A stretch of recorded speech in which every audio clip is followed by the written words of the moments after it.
सासी बड़े बड़े भी मर्यादा छोड़कर गले लगकर गुड मॉर्निंग डैड,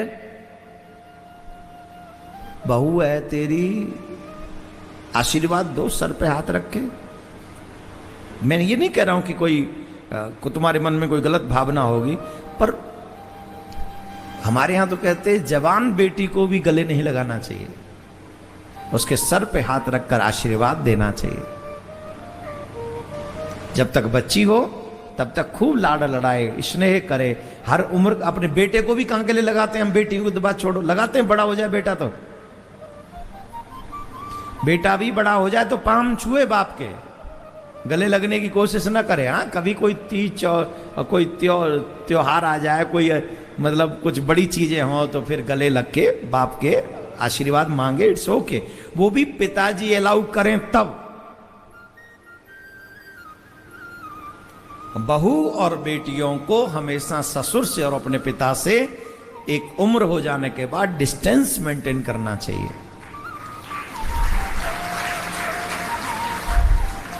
इस बात को हम सिर्फ मर्यादा के तरीके से कह रहे हैं, हम किसी का अपमान या निंदा नहीं कर रहे हैं।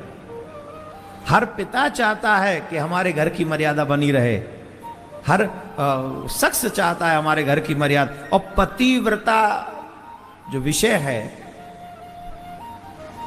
शास्त्रों में कहा गया है, जो अपने पति को छोड़कर अन्य पुरुष से स्वप्न में भी बात नहीं करती, वो श्रेष्ठ पतिव्रता है, श्रेष्ठ।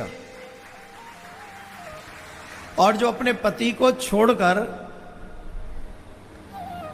औरों से बात करती है, बड़े को पिता समझकर, छोटे को पुत्र समझकर, वो मध्यम पतिव्रता है। और ये कोई पुरुष नहीं कह रहा है, इस बात को मां अनुसुईया जी कह रही हैं, सीता मैया के सामने कह रही हैं। तो दोनों स्त्रियों का संवाद है, यहां पुरुष बीच में नहीं है कोई। बात समझ में आ रही है कि हम वैसे ही बोल रहे हैं, हल्ला मचा रहे हैं? समझ में आ रही? हाँ। मध्यम पतिव्रता कौन? जो पराये पुरुष से बात तो कर रही है, लेकिन भाव कैसा है? बड़ा है तो मेरे पिता के समान है, छोटा है तो मेरे भाई या पुत्र के समान। और सबसे निम्न स्तर की पतिव्रता कौन है? कि मन में तो कुभाव चलते रहते हैं दूसरों को देखकर, लेकिन अपने मन के भाव को प्रकट नहीं करती, समाज के डर से, इसके डर से, उसके डर से, उसे फिर पतिव्रता नहीं कहा जा सकता। तो ऐसा शास्त्रों में उल्लेख है। तो जब उस लेवल की पतिव्रता हो कि हम अपने पति को छोड़कर किसी और से बात न करें, तो फिर भगवान कांपता है, फिर तुम्हारे घर को कोई देवता भी डिस्टर्ब नहीं कर सकते। फिर समझ में आती है कि व्रत का महत्व क्या है? हैं? भाई, कुछ पाने के लिए कुछ खोना पड़ता है कि नहीं? अगर तुम्हें डराना है भगवान को, तो पहले इच्छाओं को डराओ, अपनी इच्छाओं को खत्म करो। और जिन्होंने अपनी इंद्रियों की इच्छा को खत्म कर दिया है, वो फिर तो भगवान भी कंट्रोल में आ जाते हैं, इसमें कोई संशय नहीं। महाराज, जब जलंधर मर गया तो वृंदा ने कहा, नारायण बड़े कठोर हो तुम, तुम्हारा हृदय नहीं है, तुम पत्थर हो, जाओ साप देते तुम पत्थर हो जाओ। तुमने हमारा व्रत खंडित किया, जलंधर बन के नहीं आते तो व्रत खंडित नहीं कर सकते थे वो। हम तुम्हें साप देते तुम पत्थर हो जाओ, और पत्थर बनना पड़ा। आज भी जिस सालिग्राम की पूजा आप करते हो, वो क्या है? ये पतिव्रता का डर है, ये पतिव्रता की पावर है, ये पतिव्रता की शक्ति है कि नहीं? जवाब दो। तुरंत भगवान पत्थर बन गए, प्रकट हो गए, लो बन गए हम, तुमने साप दिया, सिरोधा दिया।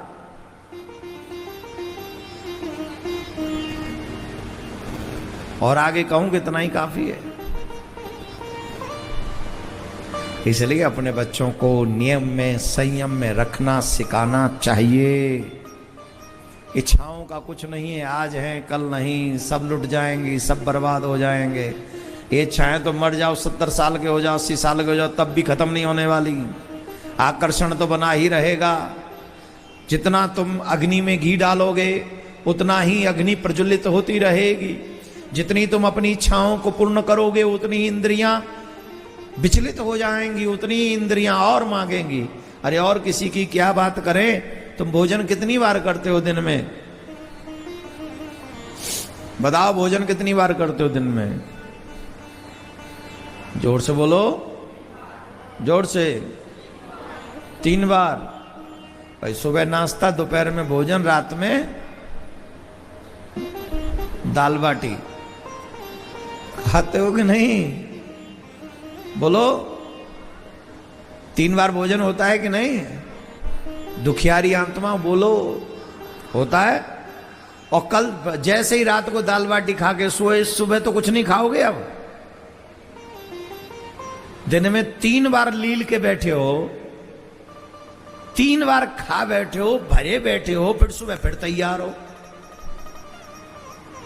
और एक उन महात्माओं को देखो कि भोजन हजारों हजारों दिन तक मतलब ही नहीं, उपासना में बैठे हिमालय में, पता नहीं एक वायु का आहार करते, कोई आवश्यकता नहीं उनको।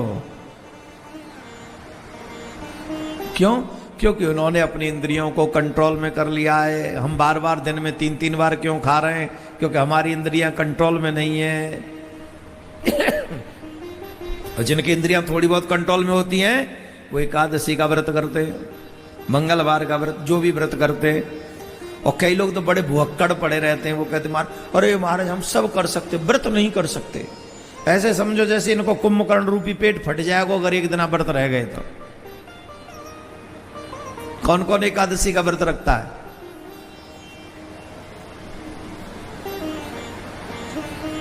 हाँ, कौन कौन? हाथ उठा के बताओ।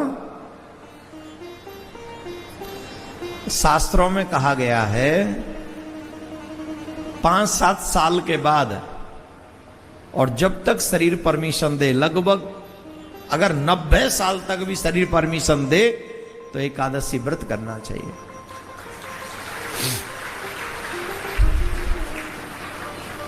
बहुत बड़ा पुण्य होता है एकादशी के व्रत का।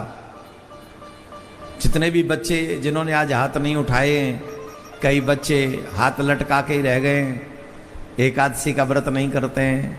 हमारे जाने के बाद 10 तारीख को एकादशी है, पुत्रदा एकादशी। अगर अच्छा लगे तो प्रारंभ कीजिएगा। वैसे भी 2 दिन महीने में व्रत करोगे, बहुत सारी बीमारियां तुम्हारे शरीर से अपने आप चली जाएंगी, बहुत सारी बीमारियां। एक साइंटिस्ट ने कहा है, शोध किया है, जो महीने में 2 व्रत करता है, वो 2 दिन वो हो फास्ट करता है, उसे पुरस्कार मिला है। क्या बोलते, कोई पुरस्कार होता है, नोबेल पुरस्कार उसको मिला है। उसने शोध किया है कि इन दिनों में 2 दिन अगर महीने में फास्ट करे मनुष्य तो उसे कभी कैंसर नहीं हो सकता। और वो दोनों ही दिन एकादशी के आ रहे हैं। तो इसका मतलब है इन साइंटिस्टों से बेटर साइंस हमारे ऋषियों का था, जो बहुत पहले, सदियों सदियों, युग युगांतर पहले हम सबको एकादशी के व्रत में लगा गए कि वैष्णवो व्रत करो, व्रत करोगे तो बीमारी से बचे रहोगे। कम खा के कोई नहीं मरता, ज्यादा खा के जल्दी मरते हैं। हॉस्पिटल में वही लोग ज्यादा हैं जो ज्यादा खाते हैं, वो लोग नहीं हैं जो कम खाते हैं। खाना तो चाहिए पर इतना हो कि जिससे जीवन चले। तो मेरे प्यारे, भगवान भी जिससे डरे वो है पतिव्रता। जैसे ही देवताओं ने शंकर भगवान को पुकारा, शंकर भगवान जिस अवस्था में थे उसी अवस्था में दौड़ पड़े। और जैसे ही दौड़कर पहुंचे, देवताओं ने त्राहिमाम त्राहिमाम कहा, किया, बोले तो उसी समय उनका तेज स्खलित हो गया। हजारों वर्ष बाद जबकि ये तेज मां पार्वती के पास जाना चाहिए था, ये तेज पृथ्वी पर गिर पड़ा। अब तो हाहाकार मच गया। मां पार्वती को यह देखकर बड़ा कष्ट हुआ, बहुत कष्ट हुआ। हर सौभाग्यवती माताएं ये चाहती हैं कि पति का तेज हमें प्राप्त हो और हम सुयोग्य संतान उत्पन्न कर सके। उस समय जब तेज पृथ्वी पर गिरा तो देवताओं से भोले बाबा ने कहा, जिसमें सामर्थ्य हो मेरा तेज संभालने की वो इस तेज को ग्रहण करे, तुम्हारे कष्ट का निवारण हो जाएगा। अग्नि ने उस समय कपोत बनकर, अग्निदेव ने उस समय कपोत बनकर उस तेज को खा लिया, स्वीकार कर लिया। और ये दृश्य मां पार्वती ने देख लिया। जब मां पार्वती ने यह दृश्य देखा तो मां पार्वती कहती हैं, देवताओं तुम बहुत बड़े स्वार्थी हो, तुम बहुत बड़े स्वार्थी हो, तुम्हारे कारण आज मैं मां नहीं बन सकी और तुम्हारे पुकारने के कारण जगत पिता दौड़े चले आए। तुमने मेरे मां बनने में बाधा पहुंचाई है, तो हम साप देते हैं आज के बाद कोई भी देवी मां नहीं बन पाएगी। जनसंख्या नियंत्रण कानून बना दिया मां पार्वती ने स्वर्ग में। सब आज के बाद सब देवी, कोई मां नहीं बनेगी। पहले भी 33 कोट थे, अभी भी 33 कोट ही हैं, वो 34 कोट हो ही नहीं रहे। यहां हम जब आजाद हुए थे तो टोटल 33 करोड़ थे। अब देखो हम 70 साल में कितनी प्रगति करी है हमने, 140 करोड़ पे पहुंच गए। और ऐसा ही फ्रीडम मिलता रहा, सरकारें ऐसे ही मौन रही, तो भगवान ने चाहा तो हम सब चीन से तो आगे निकल गए हम। चीन अब चीन बेच रहा, बीमारी बेच रहा, हम लोग चीन से आगे निकल गए जनसंख्या बढ़ाने में। और हम जैसे लोग अभी भी कह रहे हैं 4-4, 5-5 बाल गोपाल सबके घर में होने चाहिए। अब आप कह रहे होंगे फिर क्यों भड़का रहे हो? भड़का नहीं रहे, अगर ये देश बचाना है तो समझा रहे हैं, अपने हिंदुओं को समझा रहे हैं। आज बताओ, अच्छाई बढ़नी चाहिए कि बुराई? जवाब दो। ज्यादा बड़ी संख्या में अच्छाई होनी चाहिए कि बुराई? सनातनियों से अच्छा कोई हो सकता है? धरती हम पूजें, आकाश हम पूजें, अग्नि हम पूजें, वायु हम पूजें, पृथ्वी हम पूजें, जल हम पूजें, तुम्हें हम पूजें, हमें तुम पूजें, हम सब एक दूसरे को पूजें, हमसे अच्छा है कौन? हमारी किताब में ये नहीं लिखा है कि जो मुझे न माने उसे मार डालो, और जो मुझे नहीं मानेगा, जो मुझे नहीं पूजेगा, जो मेरी पूजा नहीं करेगा उसे मार कर स्वर्ग मिलेगा। ये कहीं नहीं लिखा है। लिखा है? जवाब दो। हमारे यहां ये नहीं लिखा है कि तुम अगर भक्त हो तो शराब भी पीते रहो। लिखा है? तो हमारे यहां लिखा है परहित सरिस धर्म नहीं भाई। प्यासे को पानी पिलाओ, भूखे को रोटी खिलाओ, नंगे को वस्त्र पहनाओ, असहाय को सहायता दे दो, इससे बड़ा धर्म। जो विश्व मानवता के हित की बातें करता हो उसे तो कभी नहीं कहना चाहिए जिसका जो मन करे उस धर्म को स्वीकार करो। उन्हें डंके की चोट पे कह देना चाहिए जो सबका हित चाहता हो ऐसे सनातन को स्वीकार करो। आके बता दे कि कोई धर्म है सनातन की बराबर, बढ़ के तो क्या बराबर छोड़ो, आ जाओ बराबर बता दो।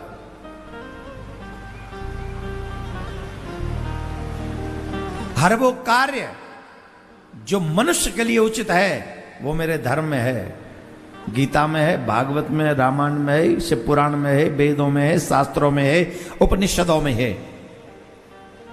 जहां चाहिए वहां है। सर्वे भवन्तु सुखिनः, ये हमारा पाठ है। परोपकार के लिए भगवान श्री राम कहते हैं, परहित बस जिनके मन माही, तिन कहूं जग कछु दुर्लभ नाही।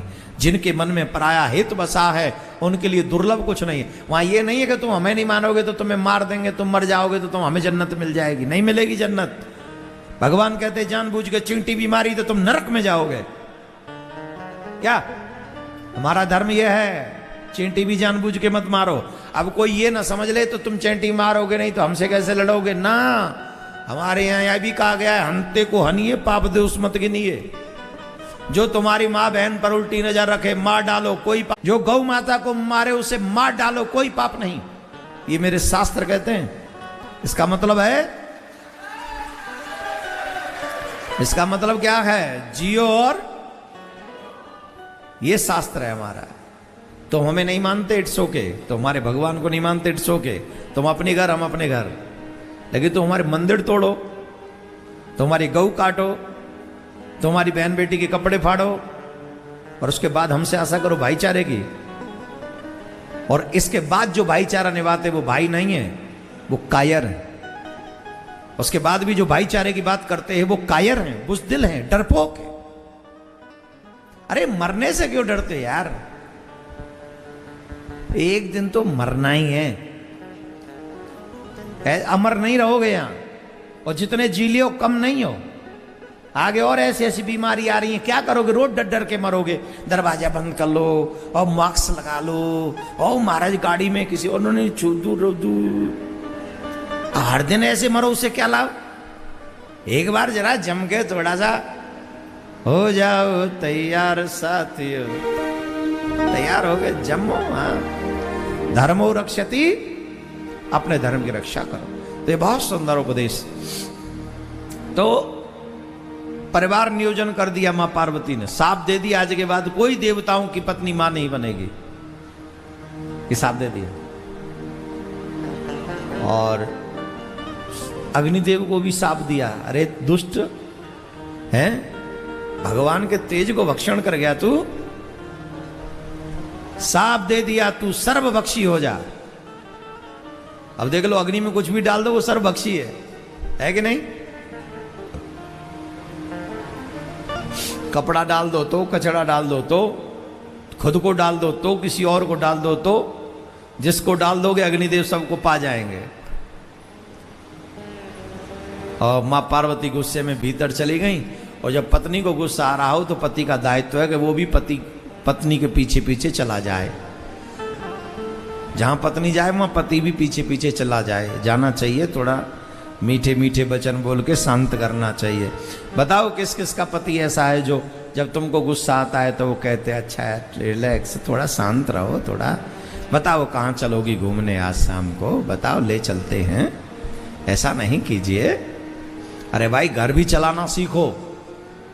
सारी जिम्मेदारी देवियों की नहीं, देवताओं की भी है। बताओ देवियों में सही कह रहा हूं ना, जिम्मेदारी है कि नहीं। कम से कम घर में आए, शाम को आए, पूछें, कहो क्या हुआ, कैसे हुआ, घर कैसा, दिन भर कैसा कटा तुम्हारा, हमारे बिना तुम्हारा मन लगा कि नहीं लगा। ये 4 बातें पूछनी चाहिए।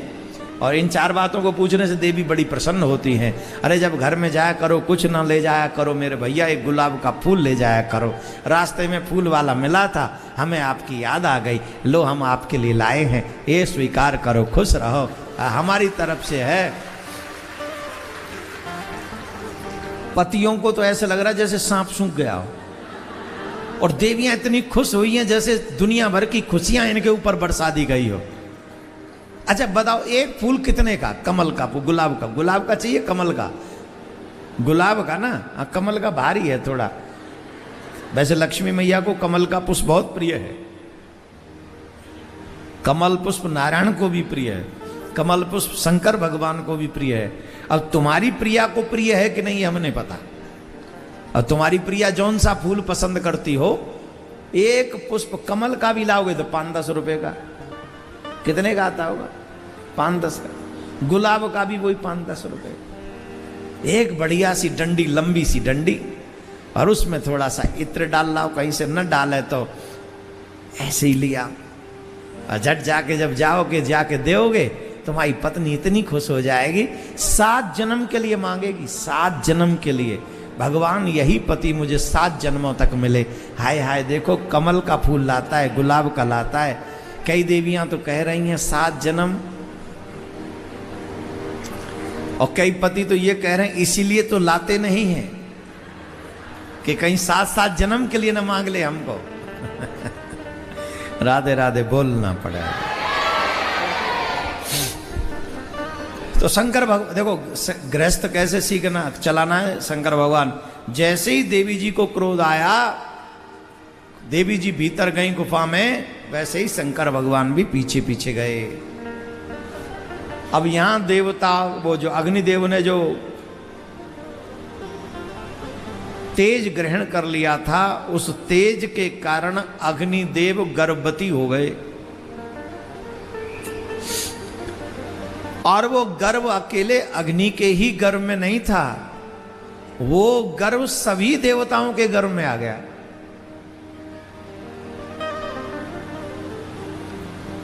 समझे कि नहीं? अग्निदेव देवताओं का मुख है।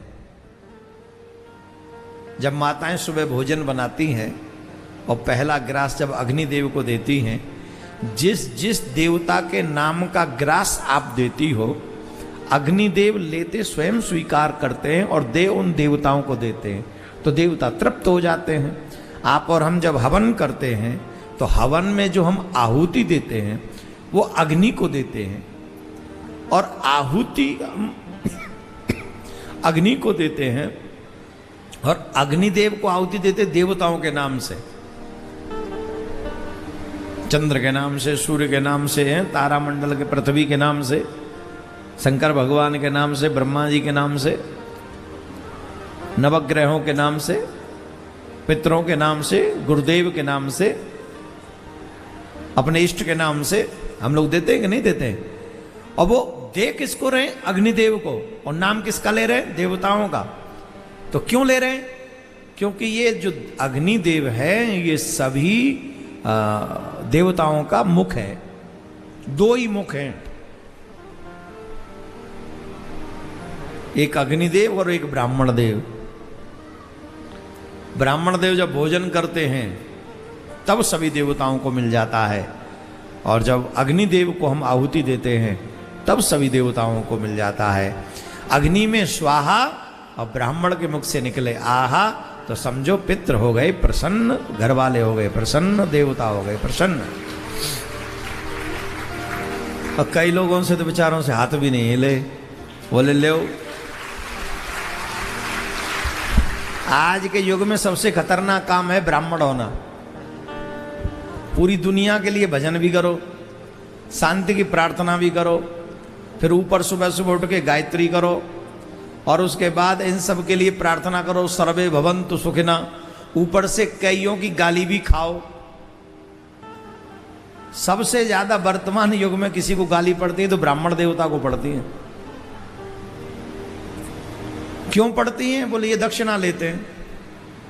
अच्छा, ये दुनिया में कोई ऐसा व्यक्ति है जो बिना लिए कुछ करता हो? सपोज हम आपकी शादी ले लेते हैं, ईमानदारी से बताओ जितना बैंड बाजे वाला लेके जाता है उतना पंडित जी लेके जाते हैं क्या? जवाब दो, जोर से बोलो। जितना होटल वाला लेके जाता है उतना पंडित जी लेके जाते हैं क्या? जितना केटर्स वाला लेके जाता है, रोटी बनाने वाला, उतना पंडित जी लेके जाते हैं क्या? जवाब दो, जोर से बोलो। जितना सोने वाला लेके जाता है उतना लेके जाते हैं क्या? अरे रिश्तेदारों को जो तुम्हारे विवाह में आते हैं उनको जो विदाई में आप देते हो, क्या उतना भी पंडित जी लेके जाते हैं क्या? इन सब के बिना विवाह हो सकता है, पर पंडित जी के बिना विवाह नहीं हो सकता। अगर हिंदू धर्म को मानते हो तो, अगर हिंदू धर्म को मानते हैं, ये हम ही लोग हैं जो अपने धर्म का ऐसा उपास उड़ाते हैं। मैंने कभी किसी मुसलमान को अपने मौलवी का उपास उड़ाते हुए नहीं देखा, कभी नहीं। मैंने किसी क्रिश्चियन को, इवन हमारे जो कन्वर्ट हो गए वो भी, जो पहले हिंदू ही थे वो कन्वर्ट हो गए, तो वो तो ईमानदारी से हो गए। उनसे भी ज्यादा कट्टर तो वो हैं जो अभी बदले हैं। उनसे ज्यादा गाली तो वो देते हमको जो अभी बदल के गए। लेकिन वो भी कभी अपने फादर को अपशब्द नहीं बोलते। तो ठीक तो नहीं है, पर कलयुग है, शायद यही उपयुक्त समय ऐसा है, तो उसके कारण फिर भी हम लोगों को अपना काम करते रहना चाहिए। अपने कार्य को रोकना नहीं है, क्योंकि अगर ब्राह्मण देव रुक गए, ग्रंथ रुक गए, गीता रुक गई, पुराण रुक गए, तो मर्यादा बची कुची भी समाप्त हो जाएगी। राधे राधे बोलना पड़ेगा। और जोर से बोलिए।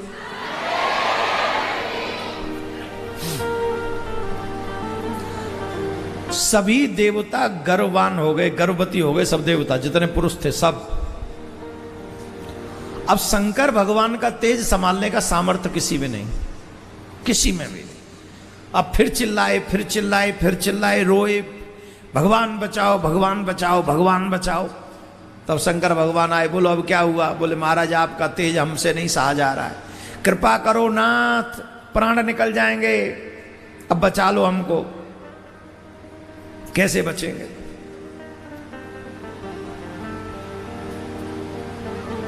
भगवान ने, भोलेनाथ ने कहा कि तुम सब बमन कर दो, बमन कर दो तो ये तेज बाहर गिर जाएगा, तुम इस कष्ट से मुक्त हो जाओगे। सबने बमन कर दिया और सब उस कष्ट से मुक्त हो गए, पर अग्निदेव अभी भी कष्ट से मुक्त नहीं हुए।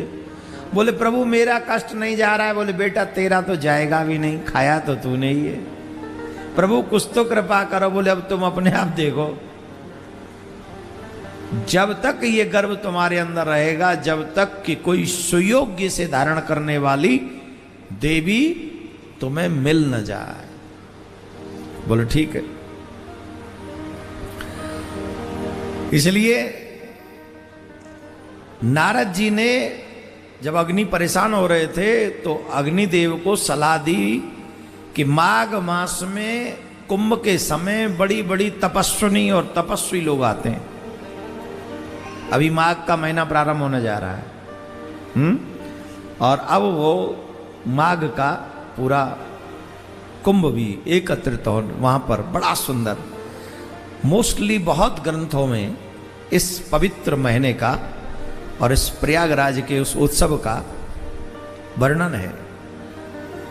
देखिए मनुष्य हमको उतने दिखाई देते हैं उस जगह पर जितनी हमारी आंखों की सामर्थ्य है देखने की।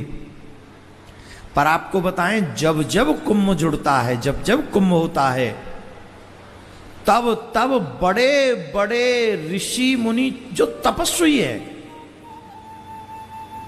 जो हिमालय में भी बैठे हैं, वो भी अनदृष्टा बनकर,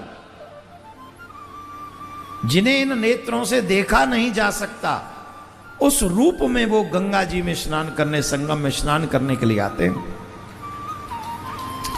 जितने भी वहां के ऋषि मुनि हैं, चाहे भरद्वाज ऋषि हों, चाहे और बड़े बड़े सप्त ऋषि हों, कोई भी हो, इवन देवता भी ऐसा रूप बना कर आते हैं जिस रूप को हम पहचान नहीं पाते, लेकिन वो वहां पर उस समय उपस्थित रहते हैं। अच्छा एक बात बताओ, चाहे वो सुखदेव जी हों, व्यास जी हों, पाराशर जी हों, वाल्मीकि ऋषि हों, तुलसीदास जी हों, सप्त ऋषि हों, सनक सनंदन सनातन सनत कुमार हों, इतने इतने बड़े बड़े महात्मा कुंभ के समय में वहां पर रहते हैं, चाहे वो हमारी दृष्टि में ना आए। अब कोई कह रहे जब हम उनको देख ही नहीं सकते तो फिर क्या लाभ? दो लाभ। बोले क्या?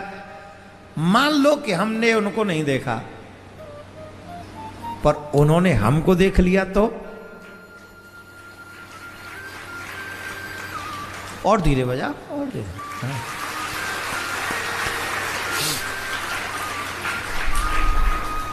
आप लोग अपने अपने गुरुओं के पास जाते हो, संत महात्माओं के पास जाते हो, महाराज अपनी कृपा दृष्टि बनाए रखना चाहते हो, कहते हो कि नहीं? चाहे तुम्हारे भीतर हृदय में ऐसा कोई भाव ना हो, पर मुंह से तो बोल ही देते हो, महाराज अपनी कृपा दृष्टि थोड़ा बनाए रखना। अच्छा, जब व्यक्ति बोलता है तो पता भी चलता है कि भीतर से बोल रहा है कि बाहर से बोल रहा है, तो कृपा दृष्टि भी उसी लेवल से होती है, समझ में आ जाती है ना कि इनसाइड एंड आउटसाइड कृपा दृष्टि बनाए रखना महाराज। तो कृपा दृष्टि क्यों चाहिए, क्या होगा?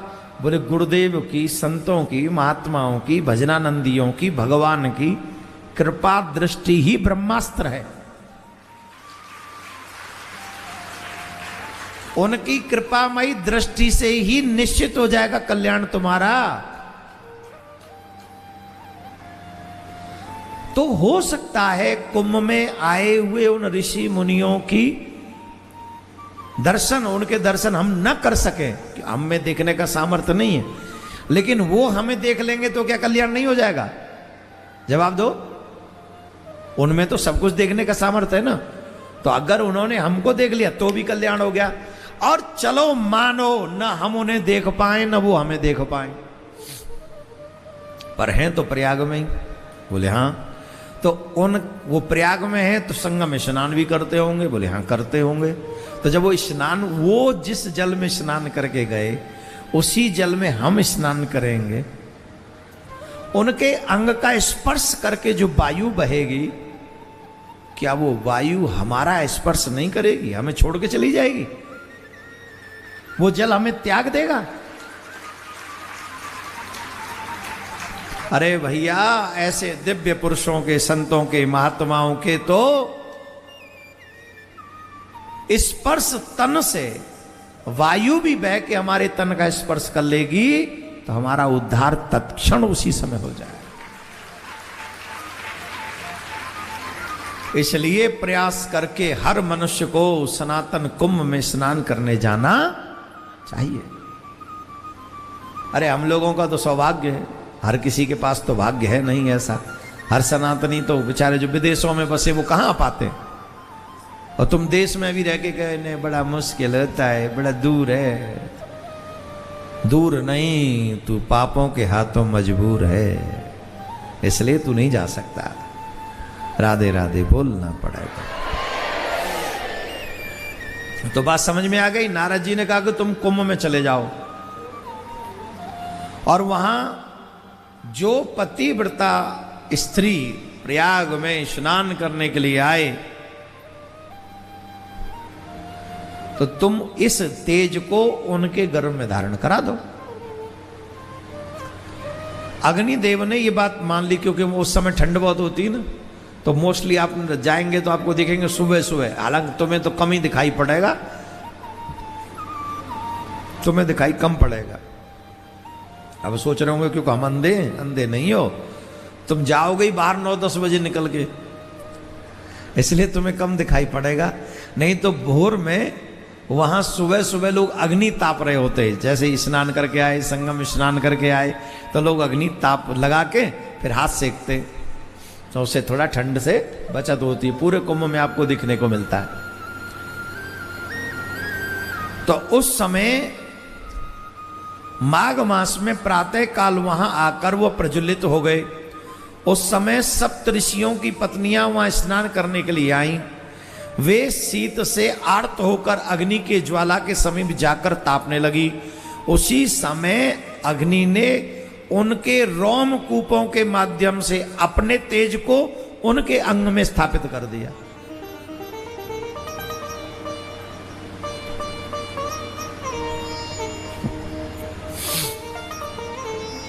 आजकल गर्भ धारण करने की अलग अलग प्रथा चली है। साइंस ने कई चीजें बनाई हैं।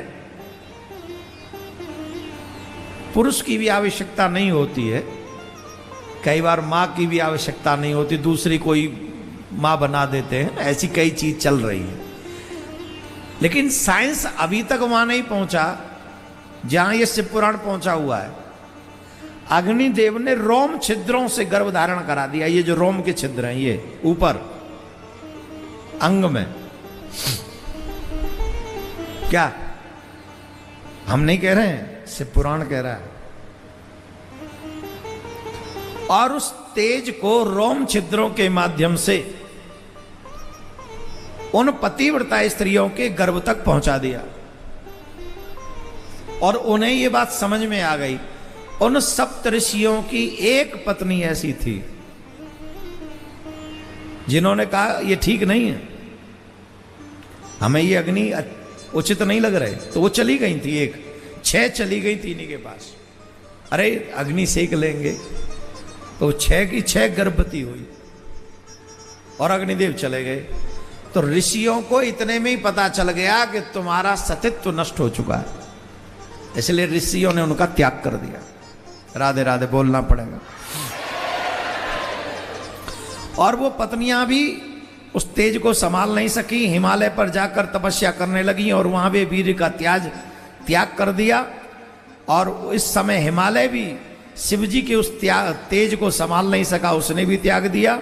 और हिमालय ने उस वीर को, उस तेज को गंगा में प्रवाहित किया और गंगा भी उसे संभाल नहीं सकी। तो वहां किनारे पे जो सरकंडे का वन था, सरकंडों का जो वन था, तो उन सरकंडों के वन में गिरा दिया।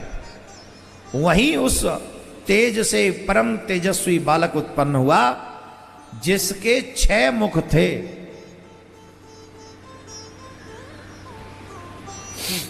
वैसे कहते हैं कि जब हुआ वहां एक ही मुख था, परंतु जब वो 6 की 6 माताएं आई कि मेरा पुत्र है, मेरा पुत्र है, मैं अपना दूध पिलाऊंगी, अपना दूध पिलाऊंगी, जब कहा तब क्या किया उन्होंने, अपने 6 मुख कर लिए।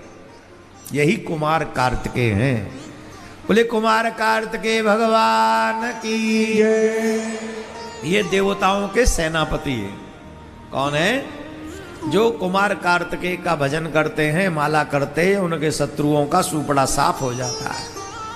इन्होंने दैत्यों को मार भगाया, देवताओं के शत्रुओं को, तो ये फिर काले पीले क्या लाए आजकल के लोग, ये तो कुछ भी नहीं ला सकते हैं। तो कुमार कार्तिकेय की पूजा और इधर इस क्षेत्र में बहुत होती है, हमारे कर्नाटक साइड में और इधर थोड़ा क्या केरला साइड में, इधर बहुत कार्तिकेय भगवान की पूजा होती है।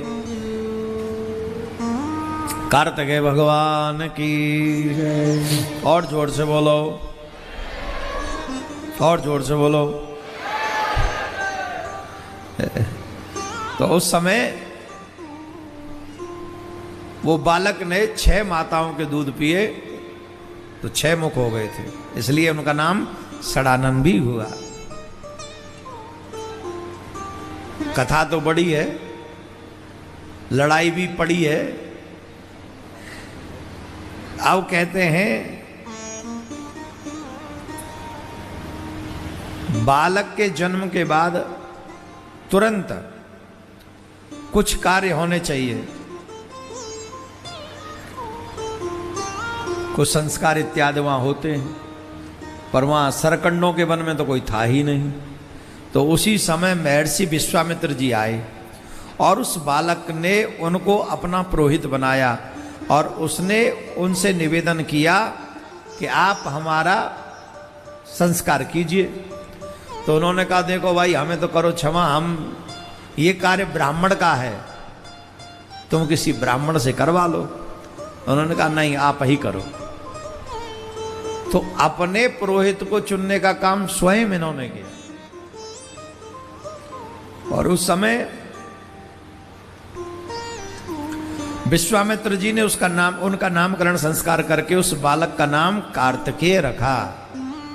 बोलो कार्तिकेय जी महाराज की। इसके बाद वहां श्वेत नामक एक अन्य ऋषि आए और उन्होंने कुमार को स्नेह से आलिंगन व चुम्बन लिया तथा उन्हें शक्ति और शस्त्र प्रदान किए। उन्हें लेकर कुमार क्रौंच पर्वत पर चढ़ गए और शिखर पर पहुंच गए। स्वर्ग में जाकर उन्होंने 6 कृतिकाएं मिली जिन्होंने कुमार को प्रेम पूर्वक अपना दूध पिलाया। कुमार ने अपने 6 मुखों से उनका स्तनपान किया। कुमार को प्रेम पूर्वक पालन पोषण किया। तब बहुत सारी कथाएं की, परंतु एक दिन मां पार्वती ने शंकर भगवान से कहा महाराज चलो मानो कि हम मां नहीं बन सके, पर एक बात तो है। बोले क्या? आपका तेज अमोघ है, निष्फल तो हुआ नहीं होगा, तो कहीं ना कहीं तो कोई बालक होगा। वो बालक कहां है उसका पता लगना चाहिए। बोले बाबा बहुत अच्छे पति हैं, बहुत अच्छे पति हैं।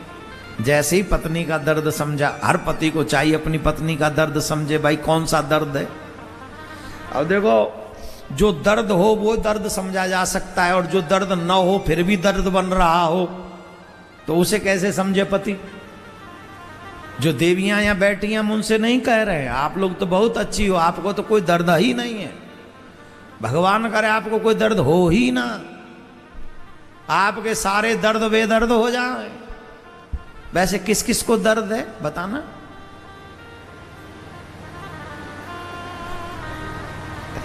हाँ, कोई दर्द नहीं है बेचारियों को, बड़ी अच्छी हैं सब।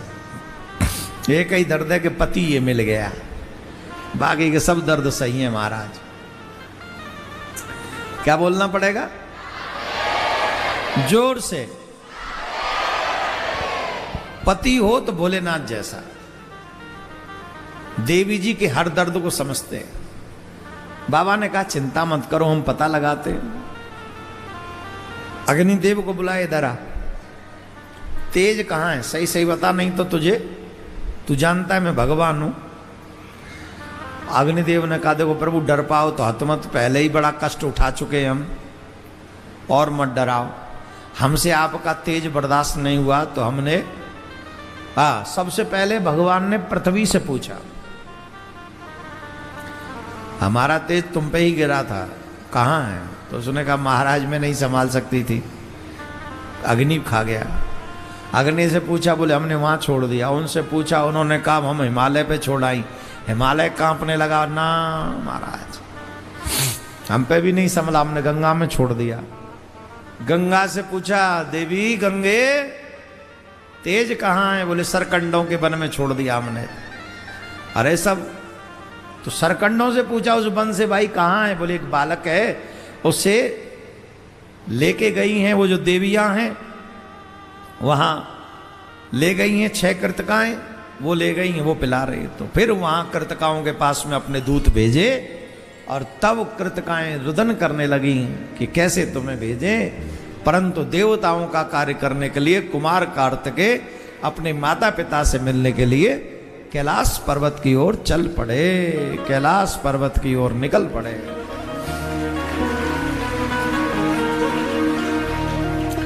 तेरा पल पल बीता जाए। तो महाराज शंकर भगवान से मिलने के लिए कुमार कार्तिकेय चल पड़े, और भगवान के आके दर्शन किए।